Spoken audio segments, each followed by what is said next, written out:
Hey, let me share this with you because it may help somebody out there. But before I get started, make sure you subscribe and like and share the content. But I want to talk about the biblical Israelites. Where are their descendants at on earth?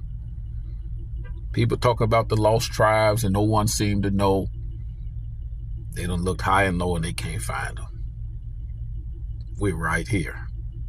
Yes, those that was taken in the transatlantic slave trade are the descendants of the biblical Israelites. You say, well, I don't believe that.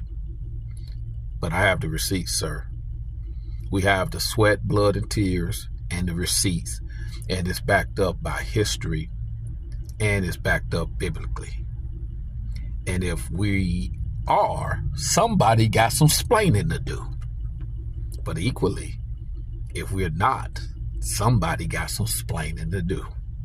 Yes, all the prophets foretold about the Israelites.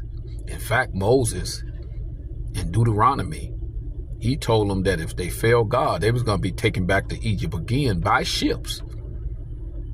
And he explained what would take place among them in great detail. Their condition, their health, their family, their communities, their state of mind, their land, that they will be exiled from their land. Great detail. So if we're not them, even though we match all the boxes, somebody got some splaining to do.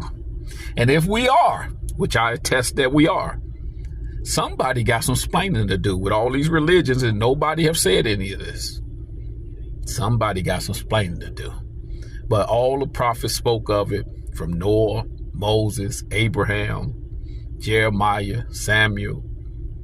You had Ezekiel, Joel. It just go on and on. Even Christ talked about the people that would be taken into bondage, that they would be taken from their land. Imagine that, taken from their homeland as captives, violently, taken to a foreign land, taken from their land, taken to a foreign land. That's very interesting. But in that interaction, there was going to be a sale that take place as well. Into sale, as we know, we go to the store, we get item, we give them money, we take the item. So that's a trade-off. Yes, the transatlantic slave trade was actually the transatlantic slave sale. Yes, they were sold, taken to a foreign land. Somebody got some splaining to do. If we're not, find those people, and you're not going to find anybody that matches all the boxes. So somebody got some splaining to do.